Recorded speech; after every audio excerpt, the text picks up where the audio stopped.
ఇదేంటక్క పిచ్చిదానిలో నవ్వుకున్నావు అనుకుంటున్నారా? నా కొడుకు ఈరోజు ప్రేయర్ చేస్తున్నాడు ఇందాక. తర్వాత నేను స్టోరీ చెప్పాను. ఈరోజు యెహోవా ప్రవక్త ఏలియా కోసం చెప్పాను. చెప్తే అంతా విన్నాడు, బాగుంది. అయిపోయిన తర్వాత నేను వంట చేస్తున్నాను.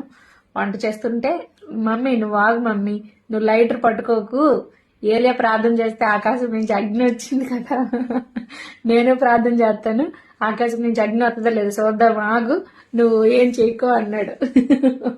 నేను నవ్వుకున్నాను. ఏంటి మమ్మీ, నేను ప్రార్థన చేస్తే అగ్గి రావట్లేదేంటి? నేను వేసే కంటే ఇష్టం లేదా? అందుకే నా ఇలా జరిగింది. ఏలియా ప్రార్థన చేస్తే అగ్గి వచ్చిందని చెప్పావు, అందులో వీడియోలో వచ్చింది, యూట్యూబ్లో కూడా వీడియో చూపించాను కదా.